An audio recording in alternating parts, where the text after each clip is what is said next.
know what? I'm going to have to make that a little bit longer because I did not give myself enough time. There's really a little bit of lag when the stream starts. It's all good. How's everybody doing tonight? Let me first address one thing I saw in the chat in there. Drew Harris. Congrats on the PB, buddy. That is awesome. That is not muted. Got that sorted. That's a hell of a fish, man. I didn't see it. I saw it as I got up to just walk away really quick before the stream started, and I looked it up, and that's a nice fish, dude. Congrats. Second, and probably actually a little more importantly, Dennis is not here. Dennis will not be here for the remainder of the year. He's got just work stuff going on.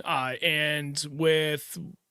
Well, I'm not going to say anything about what he's got going on for work. Something bad. Just things are happening, and it's required him to be there from 2 to 10 p.m. 2 nights a week, and the nights vary. So some of those nights will be on Wednesdays, but other than that, they got a very young infant at home. So it'd be tough for him to come here when he's at work late 2 nights a week as well. So just trying to find that balance, and it's not a problem whatsoever. But in case anybody's wondering where he is, right now it looks like probably very definitively, at least to the end of the year, beginning of the new year, should be back on a regular schedule, so he'll be back here as well. So in the meantime, I'm going to rock this solo tonight, and I'm going to start lining up guests for these subsequent weeks. Probably not every week, but most of them. I know I'm going to get Tim Dewey back on. Our buddy Jody White there in the chat said he'd be willing to come on to do an A-Rig show, so Jody, I'm going to reach out to you and see if we can get that scheduled if you're still interested in doing that. I already did talk to Steve Estes at Bass Fishing Electronics. He's going to come back on because it's been a while since we've talked about bass boat electronics and especially rigging questions. And he is just an absolute wealth of knowledge to have on the show. I'm not sure there's anybody better that we could have for that.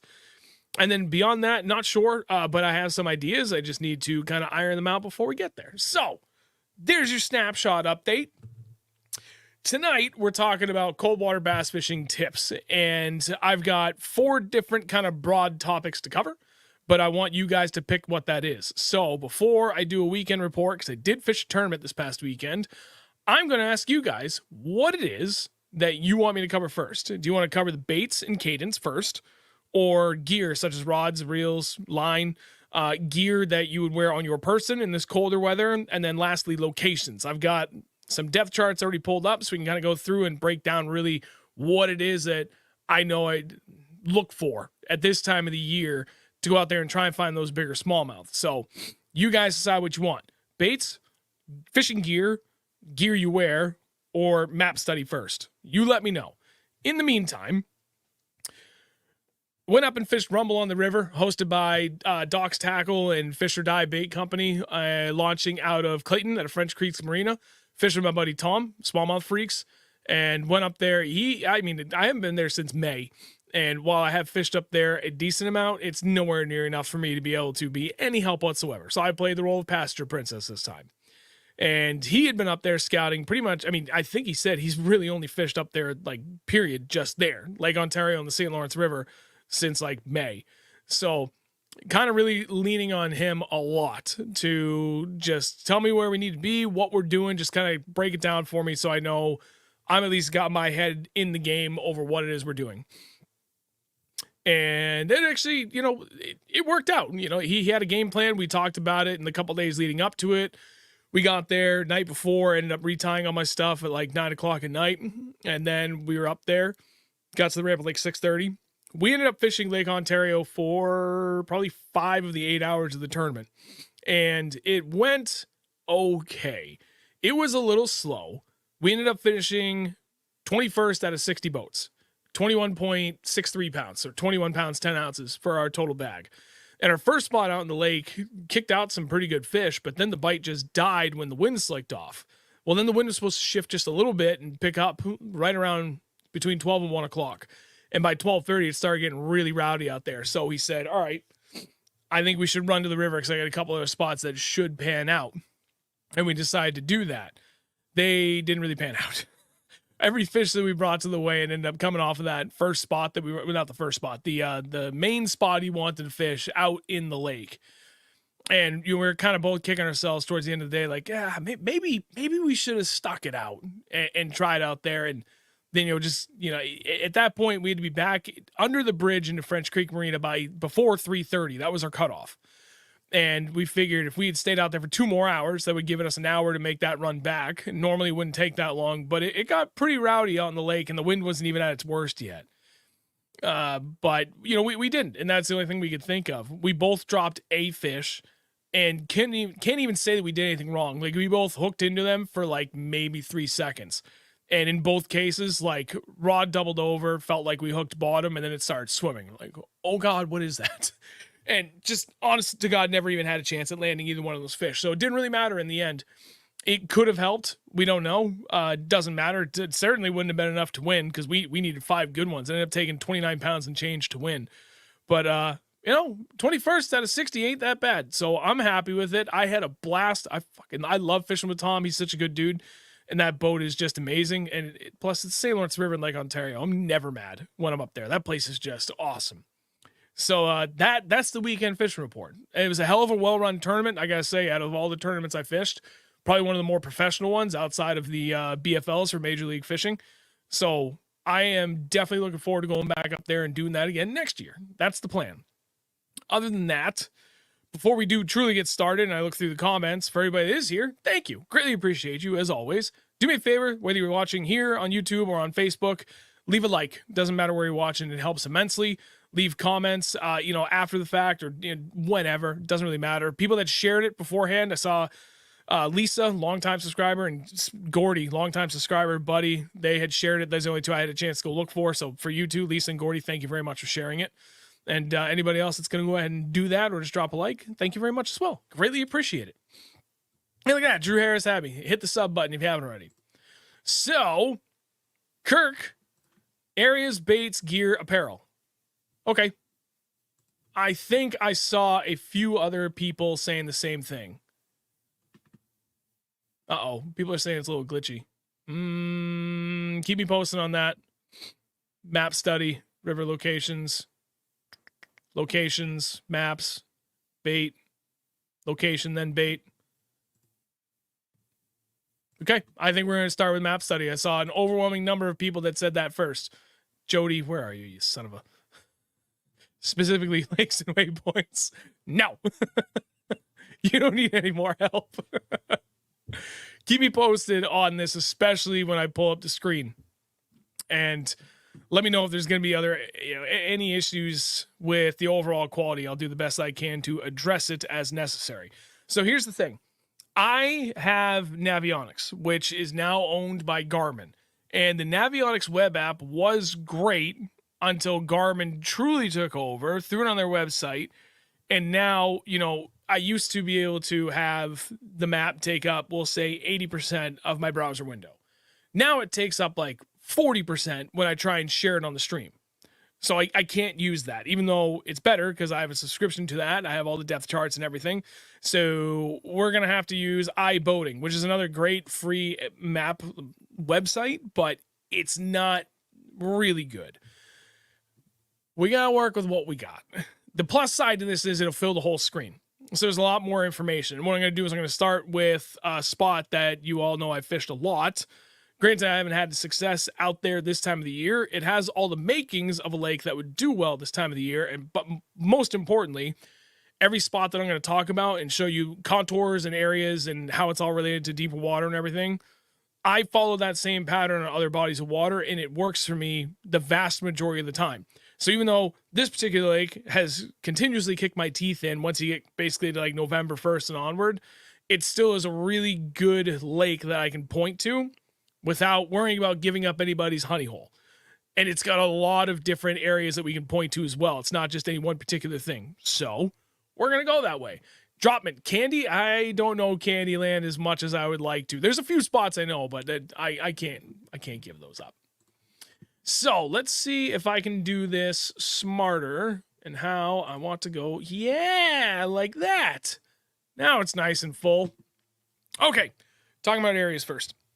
Newfound Lake used to be one hell of a smallmouth fishery. I would say it's fallen off a cliff pretty hard in the last 5 years. There's still a few guys, and usually, every couple of tournaments, you see a pretty good bag here and there, but for the most part, it has fallen way off from what it used to be. Which is a damn shame because it used to be my favorite place to fish in this state. Now, not so much. But, you know what? There's like We're missing a lot of depth contour here. Bear with me as I see if I can't get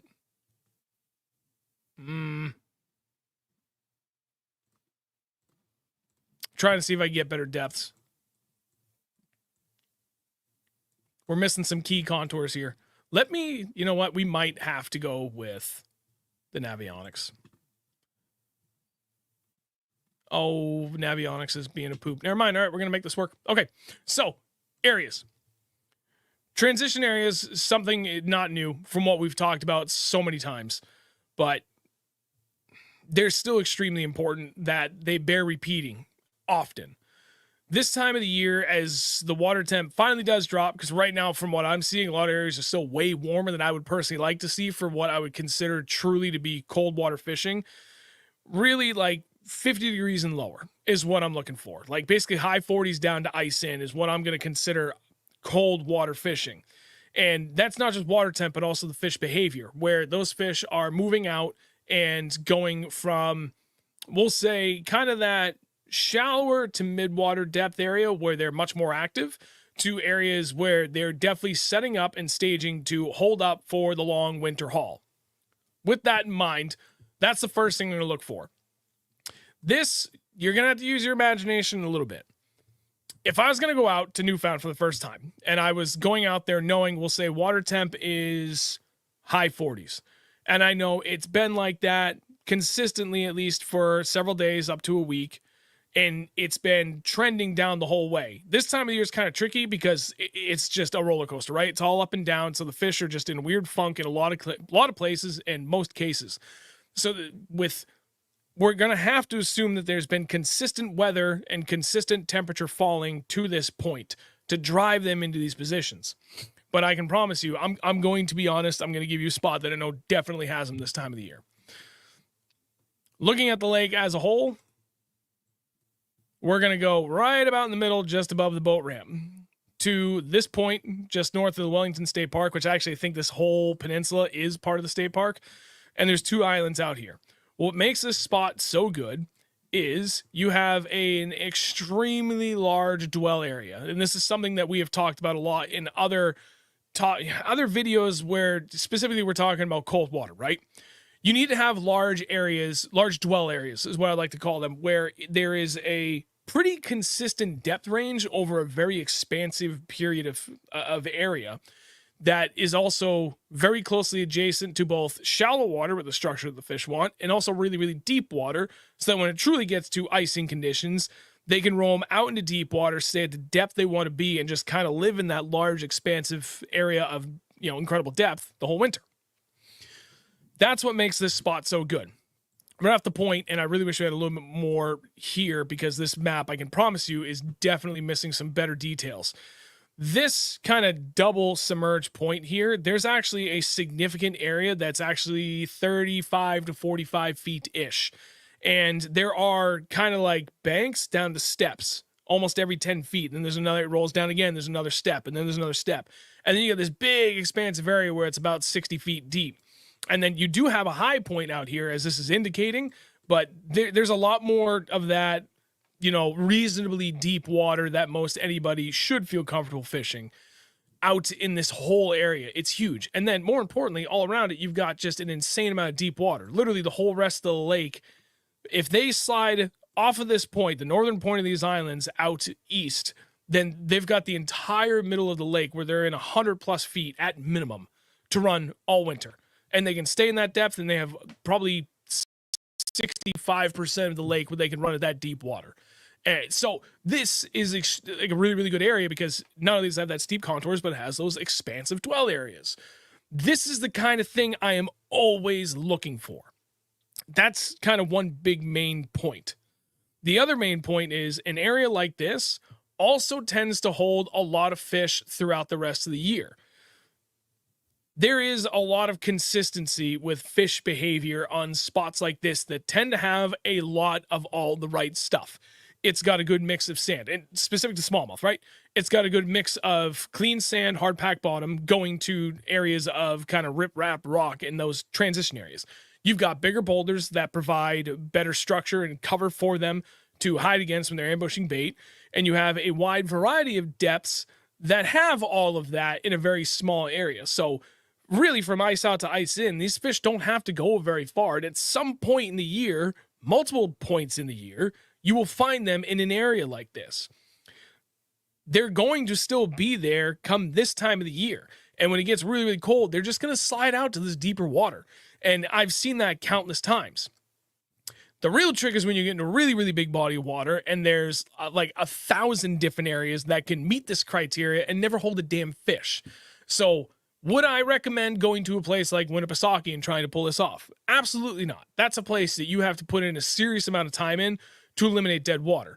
A body of water like Newfound Lake, while still big, is only about 4,000 acres. And even if you have a small bass boat, you can still cover a ton of water here and check off probably 10 different areas that meet all this kind of criteria of what you are looking for.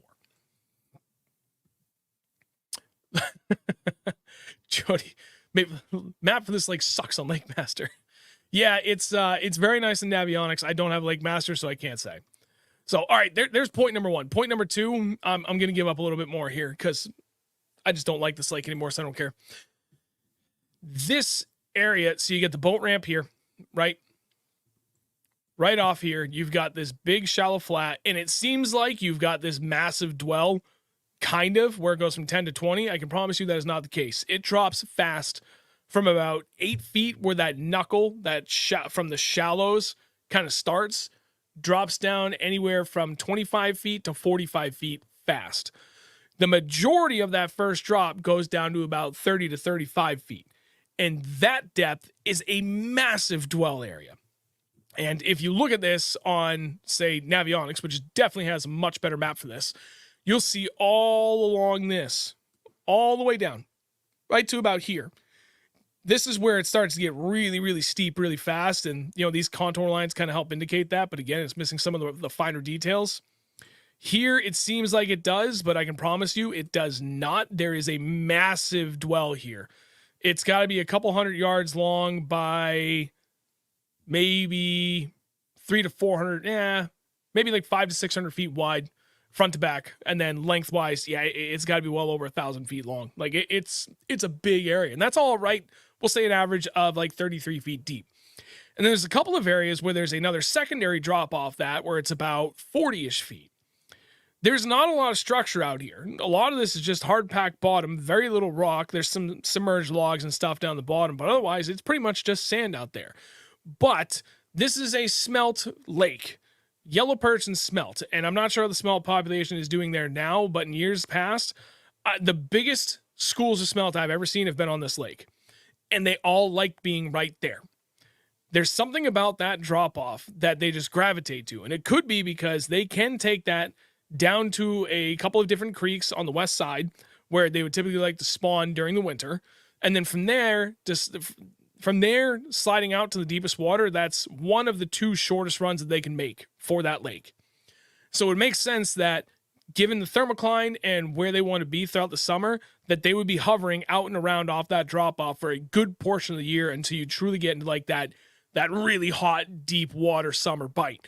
But right now, they're all going to gravitate towards that. Sometimes, I wouldn't be surprised right now during this warming trend, they all sit right up on top of that, we'll say 5 to 8 foot depth, basically riding that knuckle right before it drops off steep into deeper water. And they're all hanging on that, and you've got bait fish probably hanging off just the edge of that, but all the smallmouth are riding the edge of that knuckle, blasting out, picking up an easy meal, blasting back in. That's why this area is so good. And when the smallmouth are done with that, and the water temp pushes them back down, they just move down to that next ledge. And same deal for here. They have immediate access to the deepest water in the lake, so they just slide out, and then from there, they've got the whole run of the lake to go to. So those are two other spots. This one's a little bit more specific to this lake, but it's really specific to any body of water that has smelt. Again, smelt are winter spawners. They spawn in creeks. So what you have up at the very top of the mouth is a river. And granted, it's not a creek, but it is a body of water that they can move up into through the river, up into the feeder creek, and then they get their spawn on.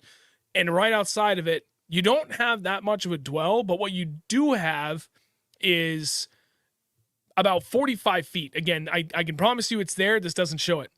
you've actually got a little bit of a lip out there where it drops down anywhere from like 40 to 55 feet, actually.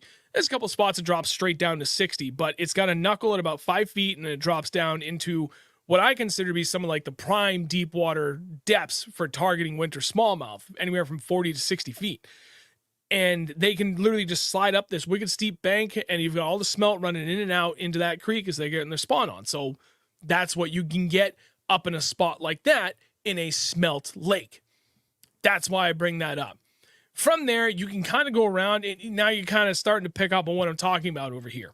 Over on this side, just a little further south of the northern end, there's a whole lot of boulders and stuff here, but this is much more chunky rock than it is clean sand. Mixed results here. It seems like there's too much rock and not enough like sandy areas for them to hold on in the winter, especially where they want to kind of belly down. I know there's evidence out there, like plenty of video evidence of smallmouth just bellying down on top of boulders and chilling there in the winter, doing like nothing. But I don't know, personally, I feel in a lake like this where you have such expansive areas of just nice clean sand bottom, and then areas like this particular spot where all around this, it's just crazy amounts of big boulders and chunky rock, then I don't know, I don't tend to find them. Sometimes in the outside, different time in the areas, but like truly cold water fishing, we'll say like November 1st till ice in, not so much. You kind of come down. There's other areas that kind of have a lot of the same thing, but the most critical thing for me is finding areas that either have a reason for a large number of bait fish to be present fairly consistently or better than that, or offer significantly sized dwell areas, we'll say again from like 40 to 60 feet, and then that they can hang out in while also being really close to both even deeper water if it's there, or really sharp contrasting transitions up to the shallows, so when things do get warm, they have the shortest swim possible to go take advantage of that. There you go. Jody, I can promise you, there we go. I removed myself. That was dumb. I can promise you don't want to go there. I actually think you'd have fun there. It's going to bounce back eventually. I don't really know what the cause is. I have my own opinions on the matter, but they are very, very, very poorly formed because I stopped fishing it like I used to probably about 5 years ago. Oddly enough, really close to about when I started fishing in Vermont a lot. Not just Vermont, just traveling all over the place in general between Mass, Maine, New Hampshire, or Connecticut and Vermont. But it's a cool place. There's a lot of really cool stuff there. The boat launch is beautiful. Nice double wide concrete ramp, and lots of parking there. Good luck on the weekends. It's a friggin' zoo because it's so easy not only to launch there, but also to navigate. There's like next to nothing for dangerous rock piles out there. So you don't even have to have half a brain to navigate this lake safely. And because of that, and because the ramp is free, it gets slammed. Trying to think if there's, before I pull the map back up, I'm going to take a quick peek and see if there is another good example that we can point out without me giving away my secrets. But what I'd really like to see is a better map. Okay. All right. Here, let me bring it back up. We'll go to Winnisquam. I don't like this lake at all. There's a lot of really cool stuff in here, though. If you guys remember the high school bass fishing team, their state championship was out here, and we got second place. I found a really solid pattern scouting on the Sunday before, and then Jake Angulis, the head coach, went out, tried to do things a little bit differently, but then tried to replicate my pattern, found really good success with it. So we ended up just hammering that. It worked out well for the kids, and I spent a lot of time behind the wheel side imaging. I have a video ready to go. I just need the thumbnail. I dropped the ball on getting that to my buddy Chris, who's in the background. You can't see him. And I'll get that up. I might go Thursday and then another video Friday. I don't know. We'll figure it out. I got content coming. So, but I did like a whole how to break down a body of water like this with basic electronics. No 360 use, no forward-facing sonar. I literally just used down imaging, regular sonar, and side imaging in your map. And I use this lake as a good example because there's actually a fair bit more structure than I thought there was going to be. This is another lake that is a prime example of areas that kind of offer what I'm looking for, but also at the same time don't. So this would be harder for me to break down because there's not as many obvious areas to look for. If we go, we're going to kind of do this together because this is a place I really have not spent much time on. I can tell you right now, this is where I'd start. right here. You've got, this is the inlet, water's feeding through the river, right out, dumping right in. You've got this big dwell here. I do know there's rock piles on some of these humps around here because I side imaged them. There's a good amount of bait and bass present along with a lot of trout. But nonetheless, this has literally everything you could possibly want. And if you don't want to go far, this actually be a pretty good spot to get out to. I don't know if they're going to hold there during what I would consider that cold weather. You know, you get down below 50 degrees, it would stand to reason that they would be here, but I don't know for certain. This would still be where I would be looking. This would be my starting point. Looking around what else this has. Oh boy, tell you what, let's go over this together. Broad overview. Looking for any of those consistent large dwell areas. Could you stop popping up? Maybe in here. That's kind of deep, but it's still something that I'd be willing to explore. That's a little deep. You know, like if this, I know I said 40 to 60 feet, but I'd prefer to see like a secondary step here in the 30 to 40 foot range. See if I can zoom in a little bit.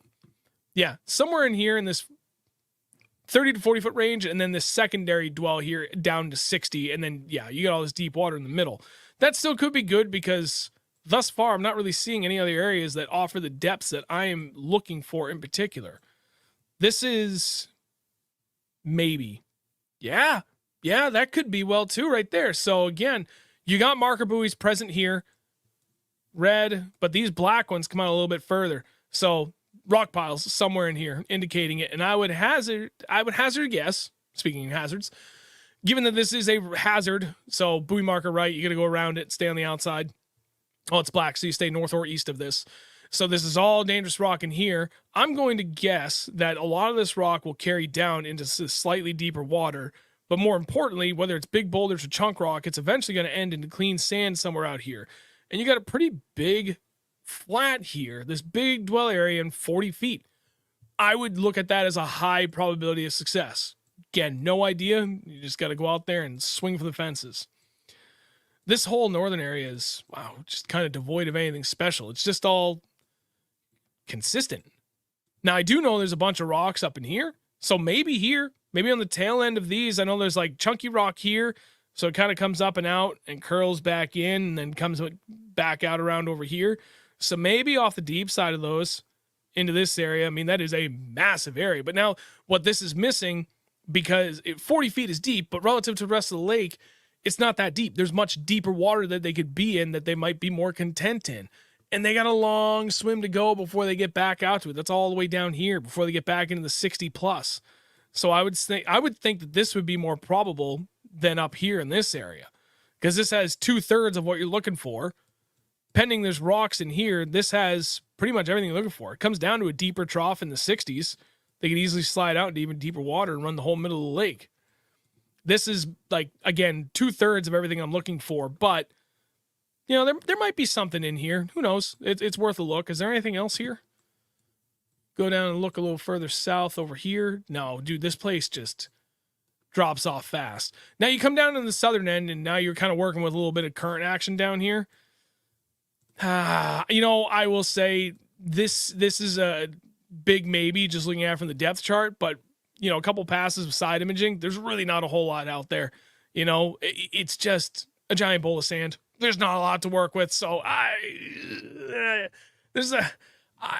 wouldn't be looking over here. I would not spend my time over here. Maybe off this point, it's lacking some of the dwell areas. Like, yeah, actually, no, I take that back. There's a nice dwell area right here, but this is pretty close to the ramp area where I said it was good anyway. So you come back down here. This could be very good down in here as well.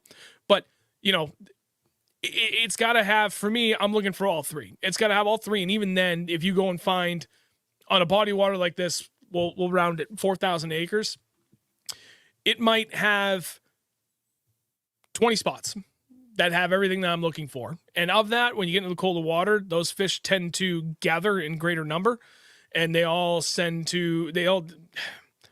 find their wintering holes. That's what everybody calls it. That's just what I've always learned it as, and I've repeated that, and we've said that ourselves plenty of times. You got to find those wintering holes. You might find 20 spots on this lake that has all three of what you're looking for, right? It's got all the stuff that would keep them up there shallower.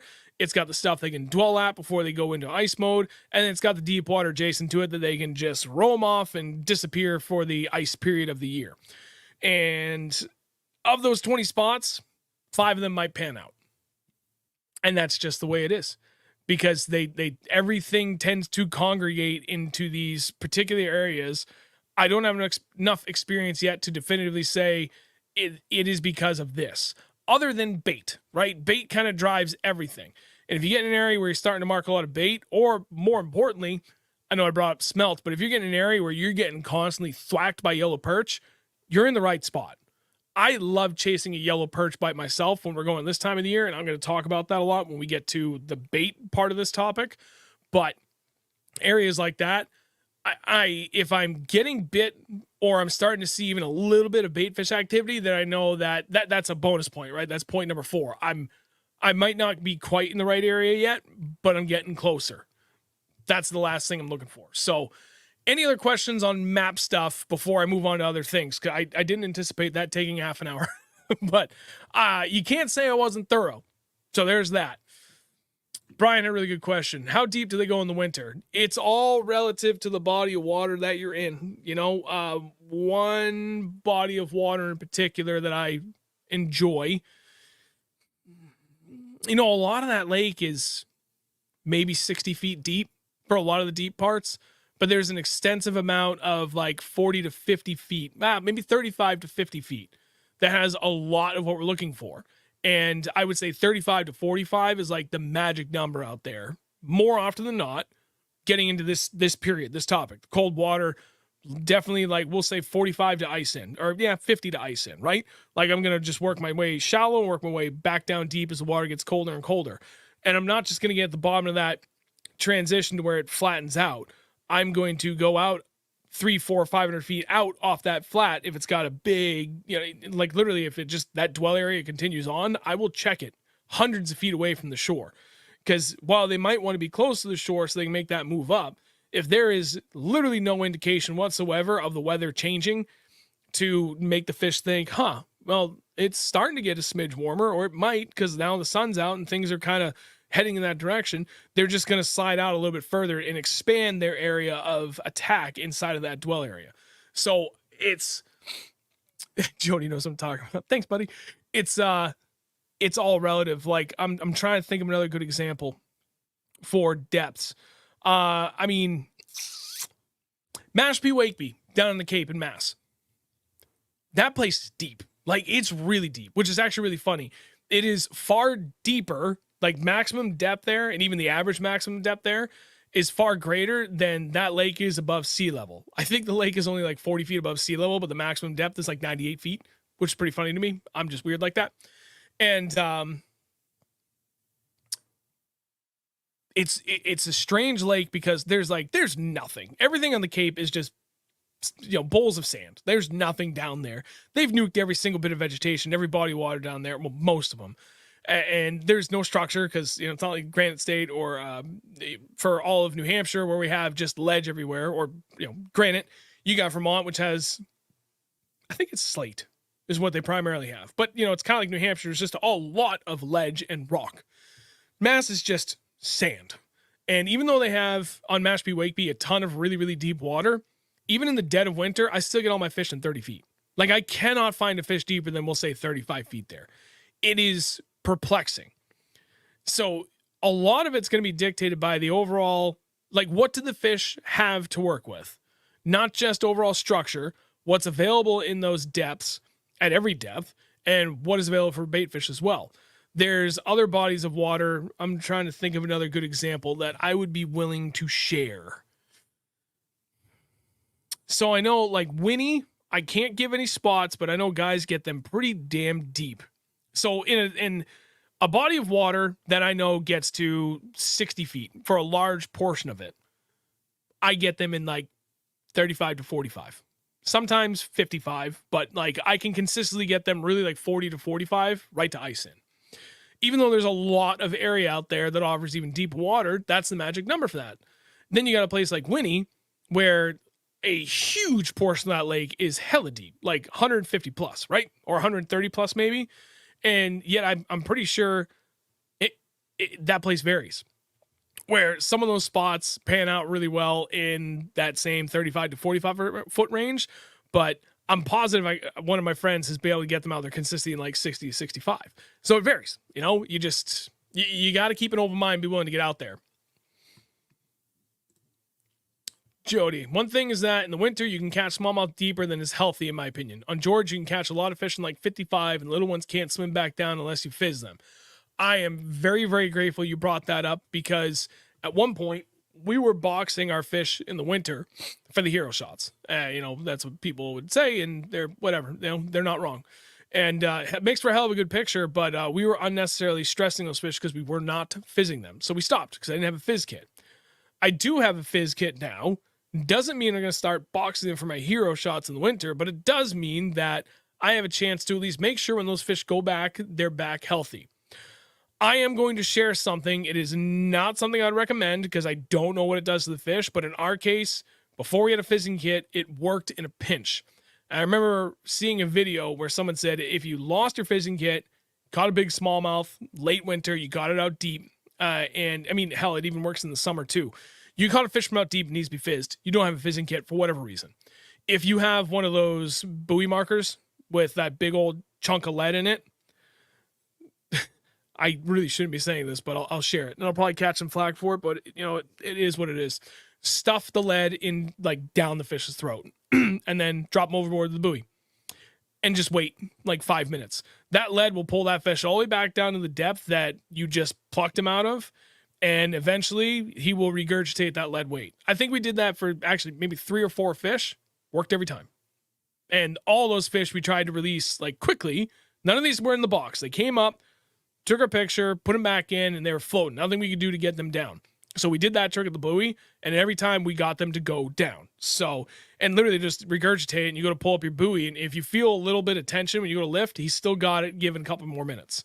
If you go to lift and there's nothing, that's just your weight, peel it back up, and you're good. I still don't recommend you do that. Go get a fizzing kit. They're cheap. They're easy to learn. Barb, is it Barb Elliott? I think that's her name. I know it's Barb, but I can't remember her last name all of a sudden. She's got a great kit, tons of videos out there on how to do it. It's not hard to learn. I encourage everybody to do it. It is very, very helpful. There was a couple more comments I want to address. Oh, going back to Carl. Dennis has helped me revamp my entire crankbait collection. My Amex loves his ideas. JDM equals really expensive. Hookup sale spent $700. Damn, Carl. That's awesome. Chris Cash, are oxygen levels important that deep after turnover if a lake even has a turnover? I don't know, because I have no way of knowing what the oxygen levels are at those depths, whether they're pre-turnover, after turnover, or no turnover has occurred. What I can tell you is that we are... No, I can't even say that. I will say I will know that answer eventually. That's the most I'll say on that. Loons hate this one trick. And Brian, I think it's crazy. I've been getting them on Massabesic. Wait, getting largemouth on Massabesic at 30 to 42 feet deep for the past month. Lake doesn't even get deeper than 50-ish. Yeah, you know, and it's weird because there are some bodies of water I fished at where I'm like, oh, hell yeah, it's time for them to go deep. And you get there and the water's still like 64 degrees and they're not where you anticipate them being. It doesn't make any sense. I don't know. It's been a really, really weird year. And for largemouth, I've had an abysmal year. Moving on, it's 8:40. We're going to kind of do lightning round on this. So everybody wants to do baits next. All right, I'm going to show you something that is by far my favorite thing to do. I got a new thing set up. Is it this one? It was that one. But we're going to do it like that. Yes. Tell me that'll work. I'm going to show you my absolute favorite way to catch them this time of the year. And I don't think we've actually ever showed this. That's it. Easy peasy. There we go. I got a second camera in here. It is not ideal for a solo person, but we can make this work, and I can easily show you guys what it is that we're talking about. That's a Beast Coast slow flow 2.85 on the swimbait sled. God damn it. Keep your hand in focus, Sean. You can do this. That's it. That's literally it. It's as simple as that. You go and take that little guy, drag him around everywhere. Drag him around until you don't want to think about dragging anything ever again. As stupid simple as that is, it is about one of the most effective things you can throw in cold water. And I'm probably going to regret sharing that, but you know what? I think it's high time. We've been kind of keeping that in the back pocket. And the thing is, it's like nothing special. A lot of people do it. We just ourselves have never directly addressed it. But that is the winning combo right there. Just a little swim bait on a 3/8 ounce to a 1/2 ounce football jig. The swim bait sled from Beast Coast Fishing is phenomenal. This thing works so well as intended for being able to drag it through rocks and get it up and over without getting it snagged all the time. And the double wire keeper on it too is awesome because I hate dealing with super glue on my baits in the middle of the winter. This does a lot better job holding them on a lot longer, so I don't need glue and I'm not ripping through baits left, right, and center. That's my number one go-to. With this, I'm literally going to fish the entirety of everything that I talked about. I don't care if I'm dragging this in 20 feet or 65 feet. I will bomb this thing out. I'll get it down there, and I'm just going to drag it. I'm going to go real slow, and it's phenomenal. That is my number one. I'm going to say my number two is just a slight variation on that. I should just probably leave this up. I'm going to try and do this without dropping them. Open water snipers. And these are my favorite colors. This one, there's one of them. Well, actually, okay. You guys have heard me talk about MB Sexy Melon how many times now? MB Sexy Melon and MB Pumpkin, I'm really struggling to do this, are my two favorite colors. These are very closely followed behind it. So one is the MB Mothman, which is just black. And the other one is that hybrid Goby, which is a slight variation on the MB Sexy Melon for the color scheme, but then it's got a little bit of brown marabou hair in there too. So this is phenomenal. Use those with a swim bait trailer, or sometimes even a little tiny craw trailer, or even a Ned rig trailer. Like any of those things work really, really well. Jody just said something. Football or sled is way better than a ball head. Like it makes a real difference in how effective you can be.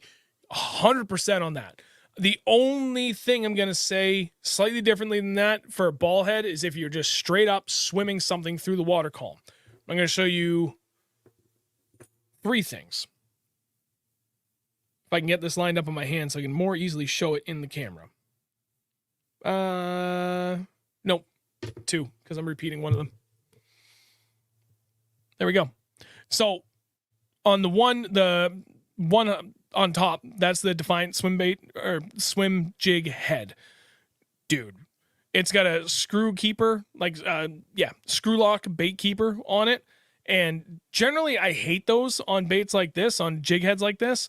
But I got to tell you, this one is absolutely phenomenal. Even when you're threading on something like the 2.8-inch Kitech Swing Impact Fat, or even the Easy Shiner, like you can get that on there and it holds really well. You can get it on easily without tearing it, and it holds up phenomenally. And then the other thing is just some basic ball head jig. I will use either one of these when I'm just straight up swimming these along the bottom, or just anywhere in the middle of the water column. But this time of the year, if I'm throwing something like this is when it's scoping season, and this is a scoping bait. I'm going to get it out there. I'm going to get it about 2 feet off the bottom, and I'm going to slow roll it while following the contour the entire way back to the boat. And you will go from seeing absolutely nothing to all of a sudden several fish following your bait in a very short amount of time. And boy, when they hit that, my God, do they truck it. So actually the one on top, I still have rigged from when I went striper fishing back in June. I actually caught one on that from the bank, which made me feel really happy. The other one is left over from last year, which I tried throwing and didn't get anything on that one in particular, but I forgot I had it over on my desk, so I just grabbed that because it was a perfect example. So those are the other 2 examples for if you're going to use a ball jig or a swim jig head, just straight swim it through the water column. That's the only time I'm going to use a ball jig this time of the year, unless I'm also going to Damiki it. So there is something to consider. I don't have a bait. I do have a bait. I do. A couple of different ones. I'm not going to open one bag because it's a nightmare. Flat nose minnow. This is jerk shad, but same difference. Power bait, max scent, flat nose minnow. Or the Beast Coast Fishing Magic Flick on a Damiki head. Last but not least, from a Vermont bait maker, Rabid Baits Foxtail. So this is a really cool bait. Now, this all plays into what I was just talking about with the ball jig, right? If you're going to use a ball jig, to be able to swim a swim bait, I actually, me personally, like tying that on a ball jig that has the line tie 90 degrees to the hook shank, because I can still swim through the water column just fine. But if I see a fish below me, I can go ahead and take that and just drop it straight down below my feet and Damiki it over the top of their heads. And just straight vertical jigging, not Damiki in the sense of mid-strolling, but just Damiki rig fishing, dropping it straight down. You can use any kind of sonar to do that and just hang it 5 to 10 feet over the top of their heads. And hold on. That foxtail works really, really well for Damiki.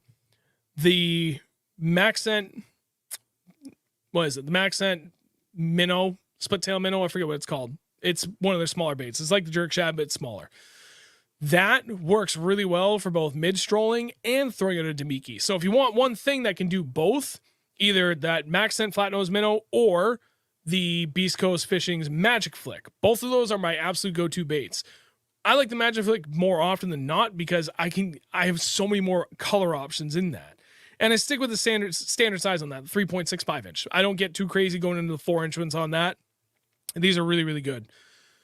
And yeah, both of those not only can be swam through the water column, working it like a twitch minnow, scope a minnow, pinging a minnow, whatever you want to call it, but you can Damiki all those as well. So with the right ball jig, 90-degree line tie, you can both swim it and you can just hang it suspended over their heads right below the boat. So that kind of covers a whole bunch of different ideas in one version.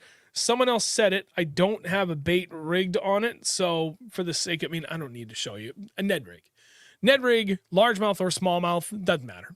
I like not the mushroom head style, but more that flat top Ned rig and just a TRD. You can do whatever. You can do a little General Maxent. You can do the TRD.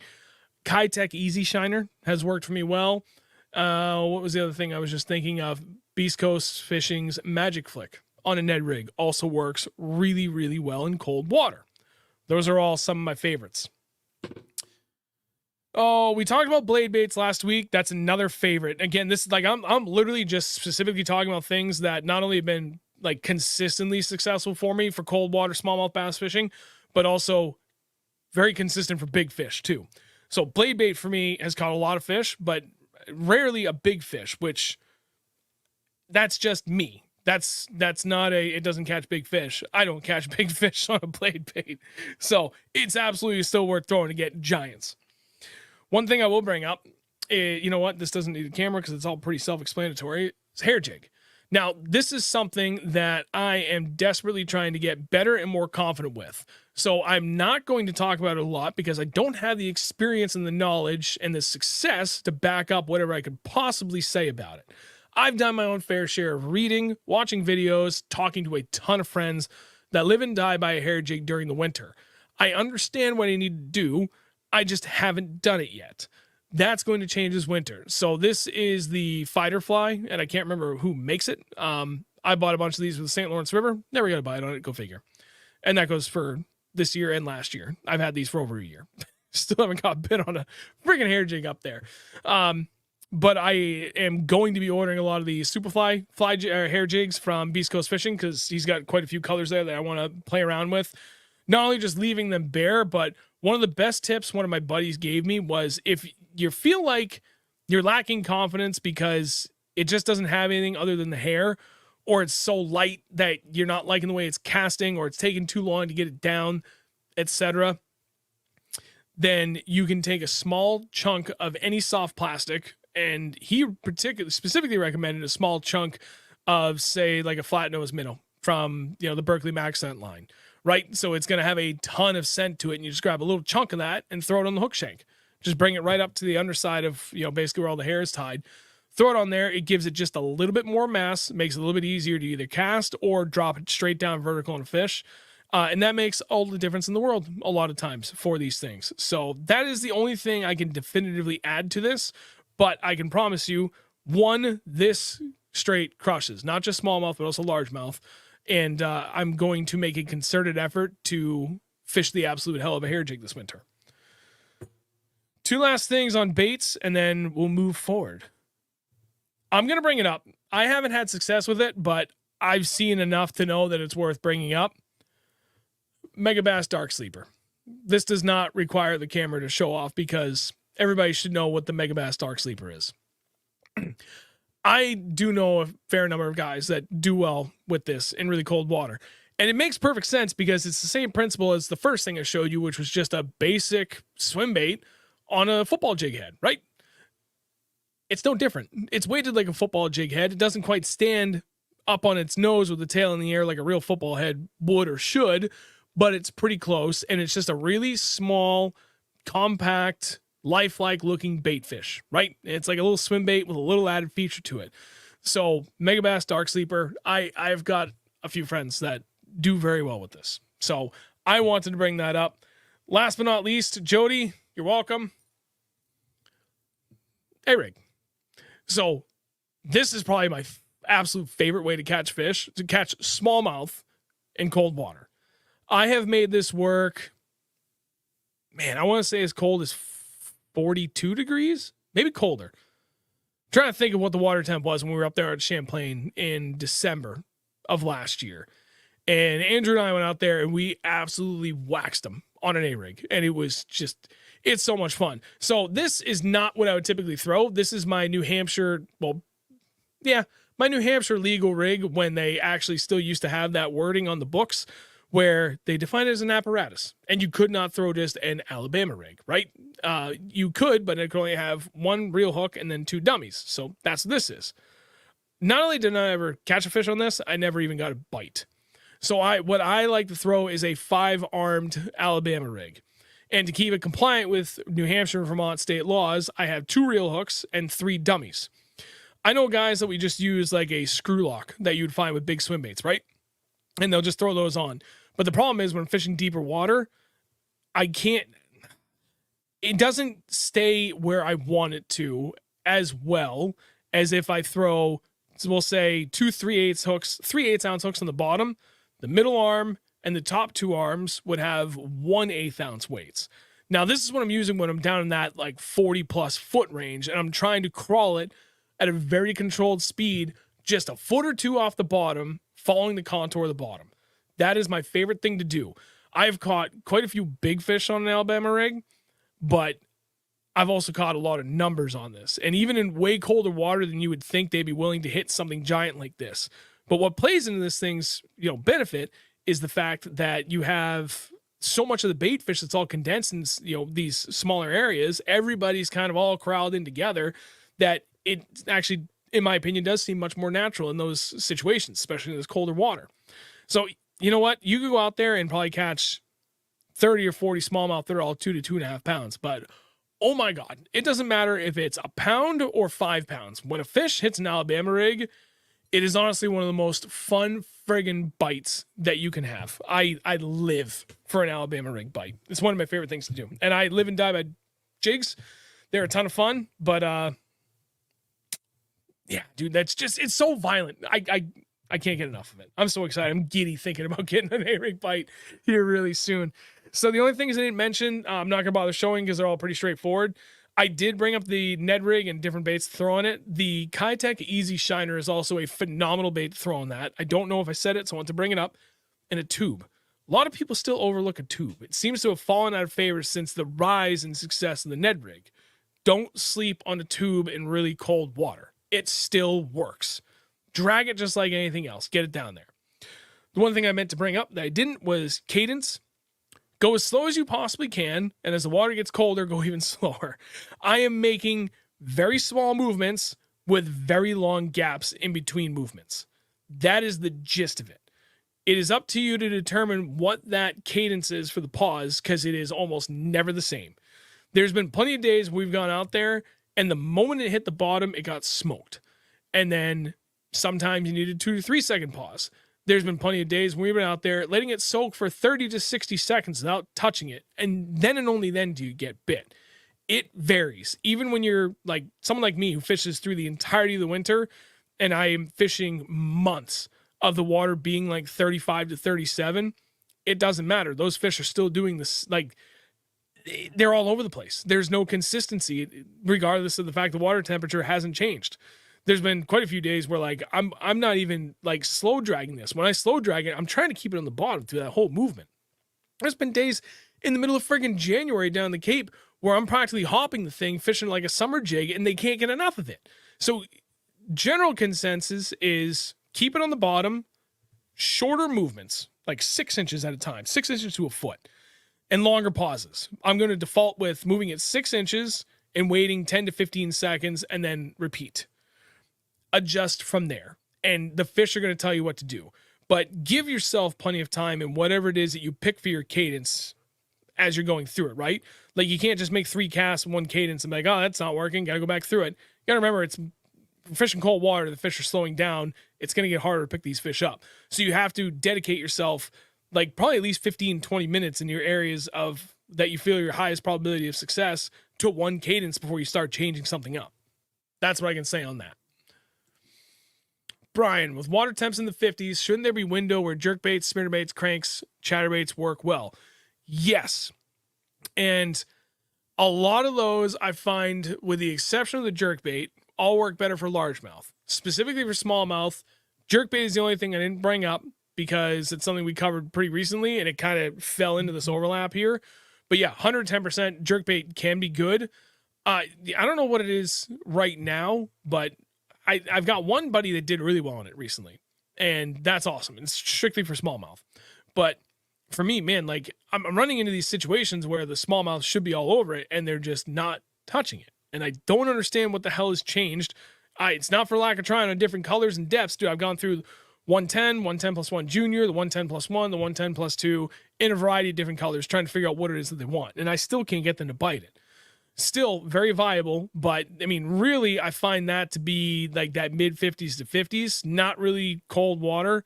Getting down below 50, I find it to be much less consistently productive. And that's where a lot of these other things start to come in hand. And I'm either going to swim something right through the middle of the water column, whether it's just a swim bait or, I mean, hell, even a blade bait or the hair jig or the A-rig, or I'm getting stuff on the bottom and dragging it my way through it. Okay. Oh, rods, reels, and lines, gear for me. So I will, 1 second, if you could just bear with me for a moment. I really want to talk about FXR Pro Fish, but I want to make sure that I get the model of this gear correct because they have something new that's different from what I use, and I can promise you that I'm going to switch to it. So if you've seen any of our winter videos, you guys have seen what I wear. I've got like that weird blue camo jacket, right? That is the FXR Pro Fish Excursion Ice Pro jacket. It is an ice fishing jacket. I also have the Excursion bibs. Those are ice fishing bibs. They are overkill for fishing out in a boat this time of the year in the colder weather, depending upon how tolerant or intolerant you are to really cold weather. So you know what? Let me share this so you guys can see exactly what I'm talking about, because there's a couple of things I do want to talk about. Yep, that one. Let's go shopping together, friends. Put me down in the corner, right? So they have a couple of different ones. I particularly like the Excursion Ice Pro jacket. It is awesome, but I will tell you, it's heavy. It's a warmth rating of like 8. It's a lot. Like, you really don't need that much, but if you want to be out there in the absolute middle of the winter when it is blowing hard and you still just want to open water fish, it's really hard to beat that because it's meant for ice fishing. So that will keep you beyond warm. They do have a new version of that, the Expedition Pro 2-in-1 jacket, and that has a liner that you can take out. And keeping the liner in, you know what? Let's just open it up. New tab. Can't do a new tab. Jesus. Because then you're not going to be able to see it. Bring that back. So it doesn't specifically say how it comes all together, but the two of them together, warmth rating of 9. Without it, warmth rating of 3, which is still pretty damn good because your standard rain gear has a warmth rating of 1, which is effectively none. There's nothing there for you. So a jacket like this, if you are the type of person that's going to bounce between fishing in their boat or ice fishing, whether you're going to do it locally or take trips with friends here and there, like this is a really good way to be able to do both and have a little bit of flexibility depending upon the severity of the weather. If you don't want to get something like that, you want something much more fixed, consistent, just a one and done kind of deal, but you don't need crazy, like that crazy amount of warmth. Oh, where is it? It's one of their new jackets. They have it for jackets and bibs. Am I in where dude, I can't see this. Hang on. I can't see it. This is really hard. It is. Where the hell is. There we are. That one.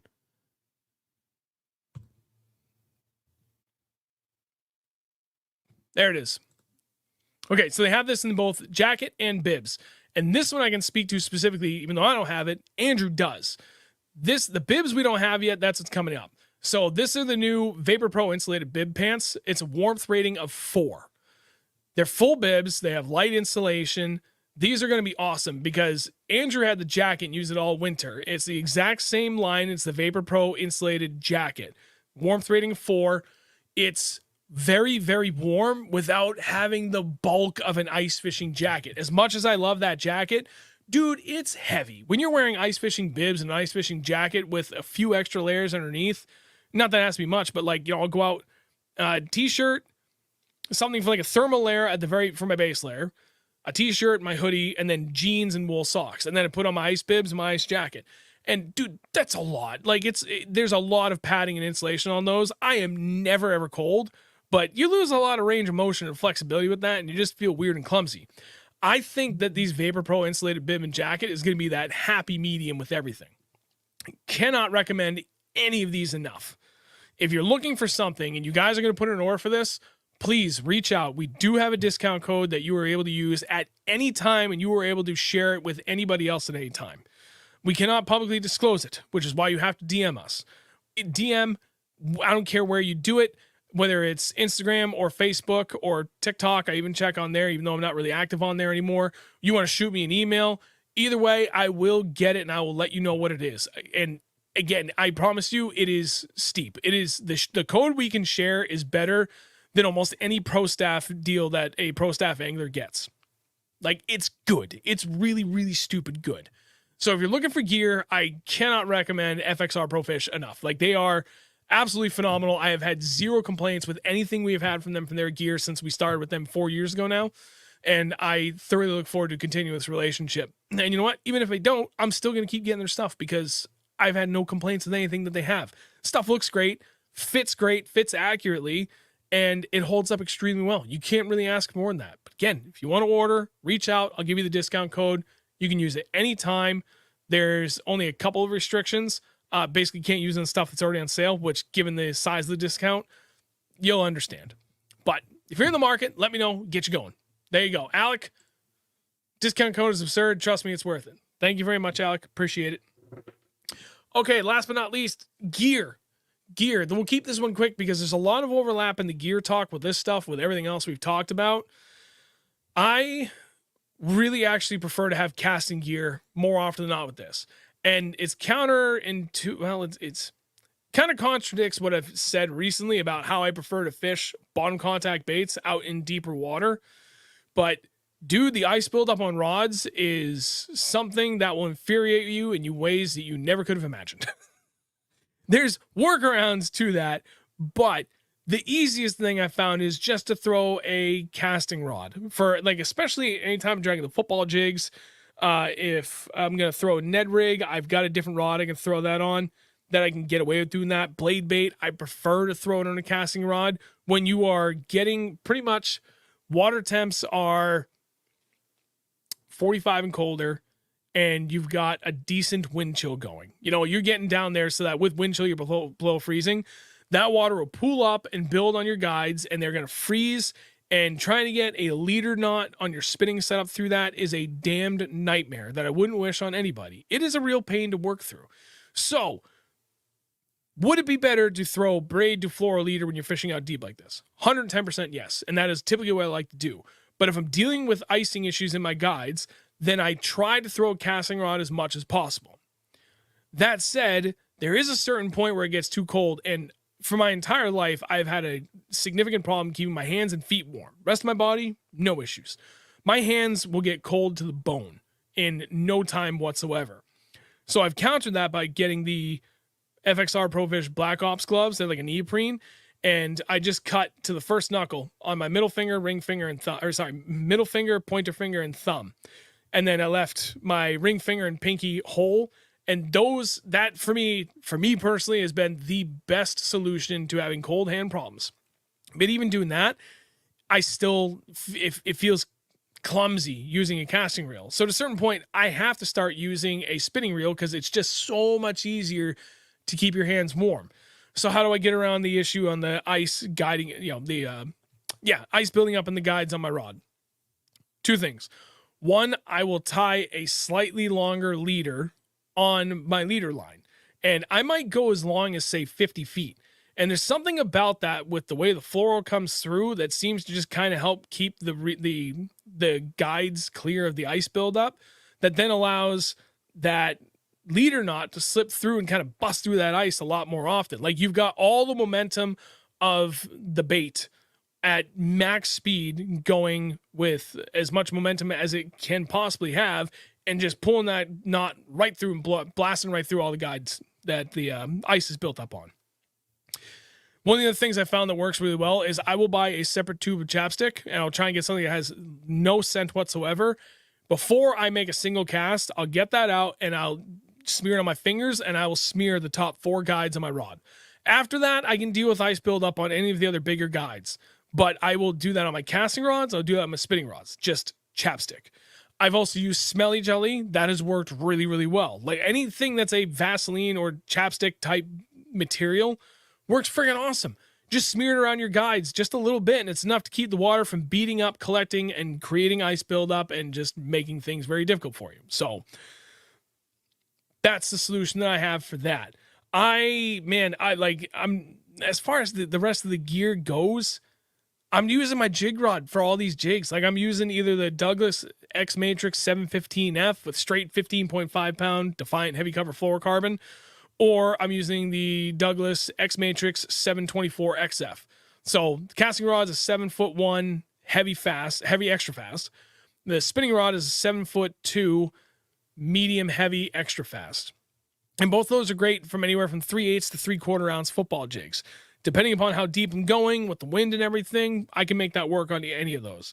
On my braid setup, I'm using the Defiant 40-pound smooth casting braid, and then I'm tying on usually 12-pound, it's 11.6-pound heavy cover fluorocarbon from Defiant as well. And those are my go-tos. But again, I tie my leader a little bit longer, and I smear something. Chapstick, smelly jelly, Vaseline, whatever you got, smear those on my top guides, and that makes all the difference in the world for getting that stuff to hold still. If I'm mid-strolling, I still will, if I say mid-strolling, if I'm swimming something through the middle of the water column, whether I'm just swimming a swim bait or I'm rolling a twitch bait, or if I'm Demiki rigging, I really like the 763 XF X Matrix from Douglas Fishing. That's a 7.6 medium extra fast rod.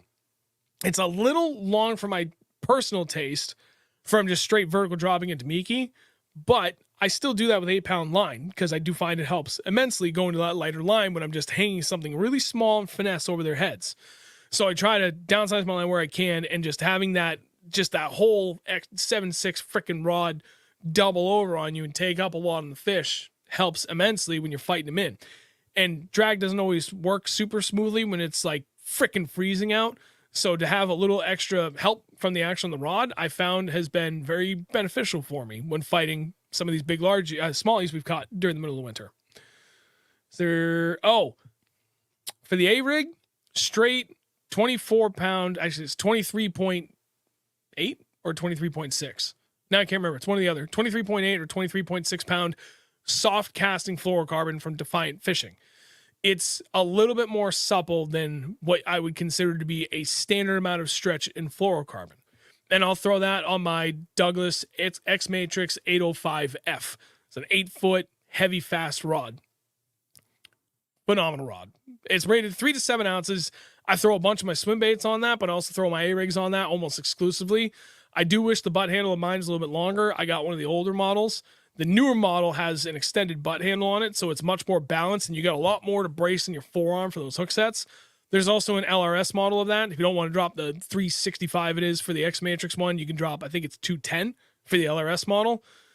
Phenomenal rod for throwing those A-rigs. And again, the majority of your big swim baits too. Wouldn't throw like a 9-inch plus glide on there. Those tend to get pretty heavy, but it does truly run 3 to 7 ounces for what it's capable of handling. I think I got everything. I shotgun blasted a metric ton of information to you guys in about an hour. So I was stupid and forgot to bring water down. So my throats kill me, but my God, I really hope that that was very helpful for you guys. I don't know if there was any other questions that I missed. I was doing my best to kind of keep a look through it, but I know Chris in the background, he was looking through and pinning some of those, so I did get to them. I actually did. Jody's freaking, you need like a lazy Susan to spin the baits in a frame and hold them there. That's a good idea.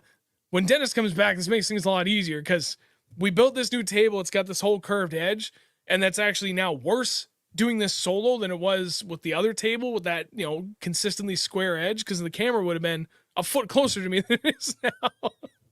So once we had two people, and it's going to have to be Dennis always showing it off because he always sits on that side. I sit on this side. The cable to my computer on that camera is very limited.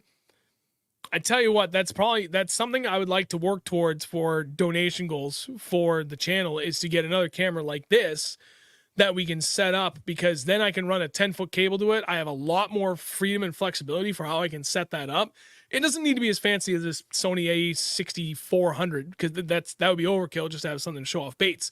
But another either DSLR or DSMR that I could use to better set up, much more, just better set it up somewhere that makes it easier for showing things off, whether it's going to be baits or if we're trying to show off rods or whatever. Maybe we just have a camera for the one and two of us and we flip-flop between them.